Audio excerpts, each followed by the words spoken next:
If Patton didn't move in time, the 101st Airborne would have been wiped out. Not captured, not forced to surrender. Wiped out. December 1944. The Screaming Eagles were surrounded at Bastogne. Ammunition nearly gone. Medical supplies exhausted. German tanks closing in from all sides. Hitler himself had ordered their complete destruction. The weather was so bad that Allied air support couldn't fly. No one was coming to save them. Except one man refused to accept that reality. This is the moment Eisenhower realized Patton might be the only general who could save the war, and what he said when Patton actually pulled it off. A story of impossible odds, desperate men, and the phone call that changed everything. 4 days. That's all the 101st had left. This is what happened next. December 19, 1944. The Situation Room at Supreme Headquarters Allied Expeditionary Force was silent except for the grim voices delivering bad news. German forces had punched through American lines in the Ardennes, creating chaos across a 50-mile front. But the worst news concerned Bastogne, a small Belgian town that nobody had heard of a week ago, but was now the most critical position in Europe.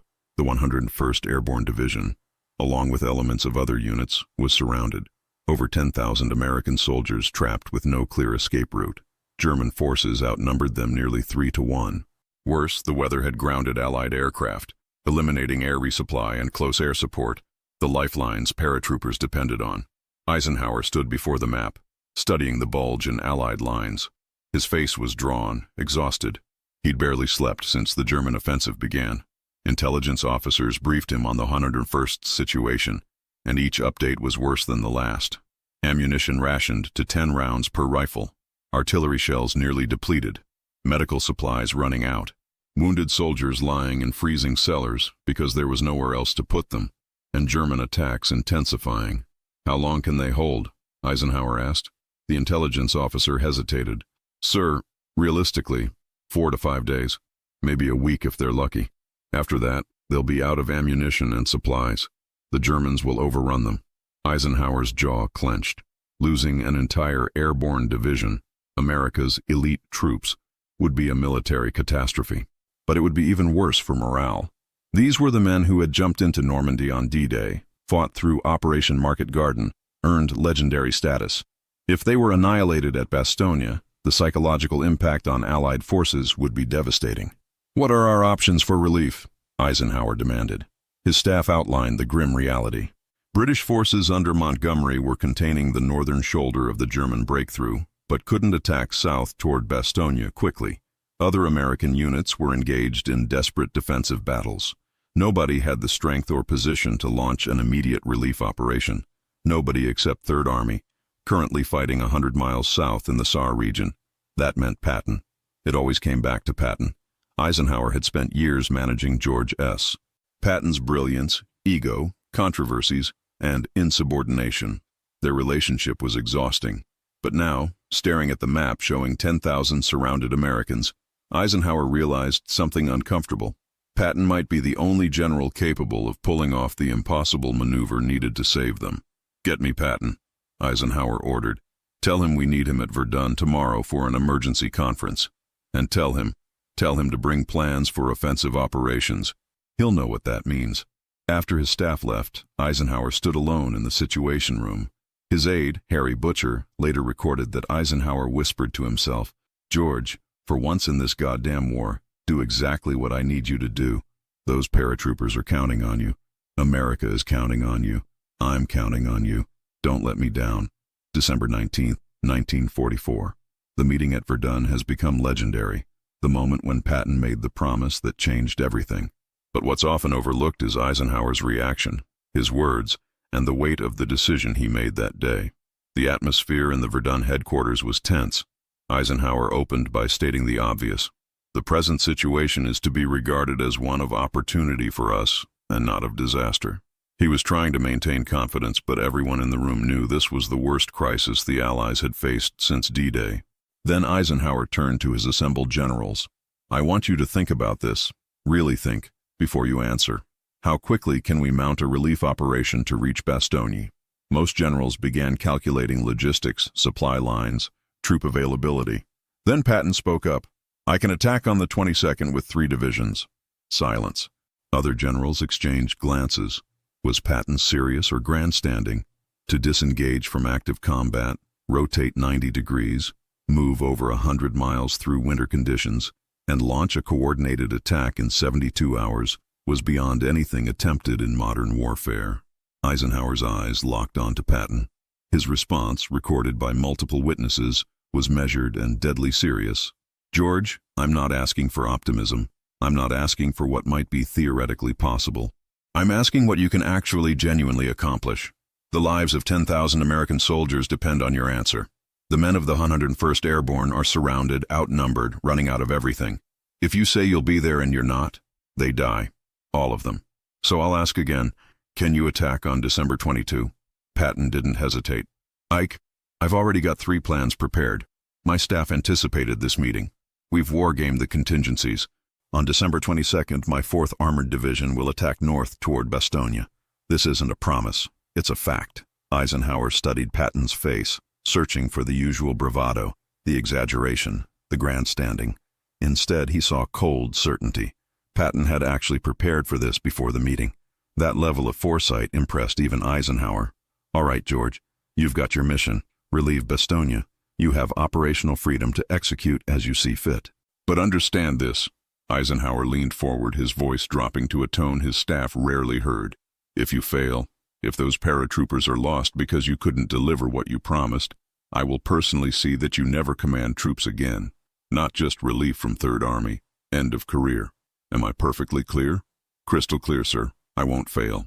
After the meeting, Eisenhower pulled aside his chief of staff, General Walter Bedell Smith. Smith's diary records the conversation. "The boss asked me if I thought George could actually do it. I said it seemed impossible. Ike said, 'That's why I'm sending Patton. Impossible is what he does.'" December 20th to 25, 1944. While Patton's 3rd Army executed its pivot north, Eisenhower endured the most stressful week of his command. Every few hours, situation reports arrived from Bastogne. Each one was grimmer than the last. December 21st. German artillery pounding American positions continuously. Casualties mounting. 101st Airborne Commander General Anthony McAuliffe sends famous reply to German surrender demand. "Nuts." Eisenhower read the report and allowed himself a brief smile. "At least their spirit isn't broken," he told his staff. December 22nd. Patton's forces attacked as promised, but progress was slow.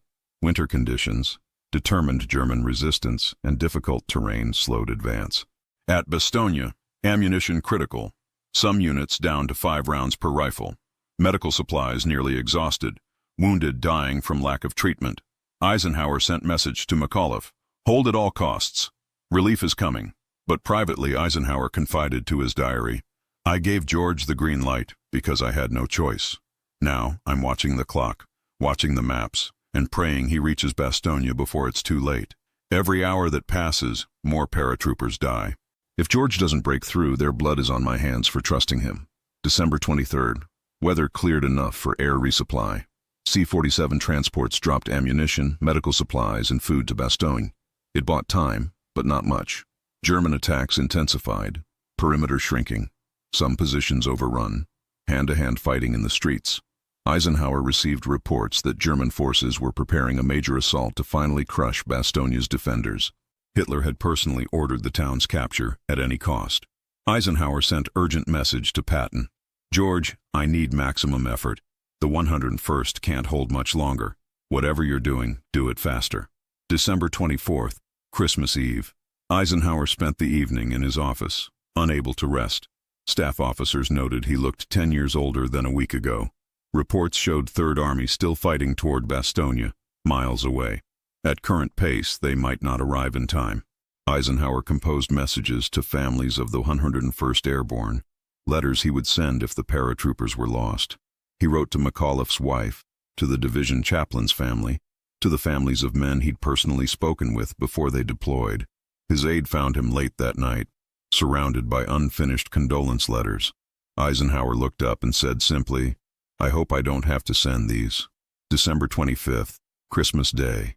Still no breakthrough. Eisenhower attended chapel service but couldn't focus. He kept checking messages every 15 minutes. Nothing. The 101st was still surrounded. Third Army still fighting to reach them. Time running out. December 26, 1944, 4:50 p.m. The phone rang. Eisenhower's aide answered, listened, then turned pale.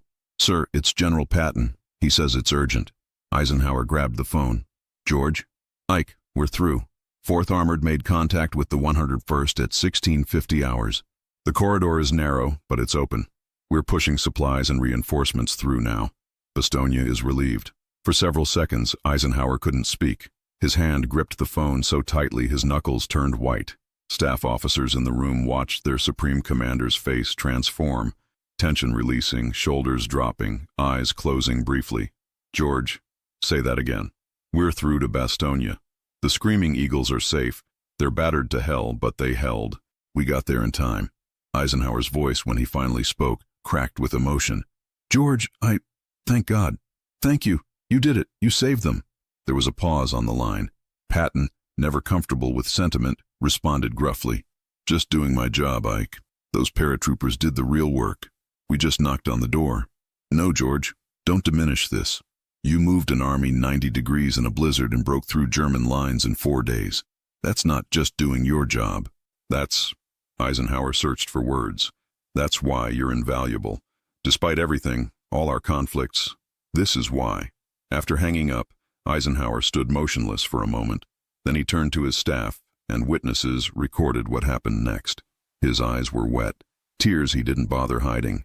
He said, "Gentlemen, General Patton has just accomplished something I will remember for the rest of my life. He saved 10,000 American soldiers who were hours, maybe minutes, from annihilation. He did what I asked him to do, when I asked him to do it, against odds everyone said were impossible. George S. Patton is the most difficult subordinate I have ever commanded. He is also, without question, one of the finest battlefield commanders America has ever produced." Eisenhower immediately sent official messages to the 101st Airborne, congratulating their heroic defense, to 3rd Army, commending their relief operation, to the War Department, reporting Bastogne's relief, but he also sent a personal telegram to Patton. "George, words cannot adequately express my gratitude and admiration for what 3rd Army accomplished. You gave your word you would be there. You kept that word. In doing so, you saved not just 10,000 soldiers, but possibly the entire Ardennes campaign. Well done does not begin to cover it. This operation will be studied for generations as an example of operational excellence. I am proud to have you under my command. Ike." That evening, Eisenhower's personal aide found him alone, staring at the map showing the narrow corridor to Bastogne. Eisenhower said quietly, 4 more hours. That's all George had. 4 more hours, and the 101st would have been overrun. He made it with 4 hours to spare. 4 hours between salvation and annihilation. In the days and years following Bastogne's relief, Eisenhower's words about Patton evolved from immediate gratitude to historical assessment. What he said, publicly and privately, defined how both men would be remembered. December 27, 1944. Eisenhower's official statement. The relief of Bastogne by elements of Lieutenant General Patton's 3rd Army represents one of the outstanding achievements of this war. The speed and coordination displayed in disengaging from the Saar offensive, pivoting north, and attacking through difficult weather and determined resistance demonstrates the highest levels of operational art. The defenders of Bastogne and their relievers have written a new chapter in American military history. But to General Marshall, Army Chief of Staff, Eisenhower was more candid. "George Patton just saved my command. If Bastogne had fallen with an entire airborne division lost, the psychological impact would have been catastrophic.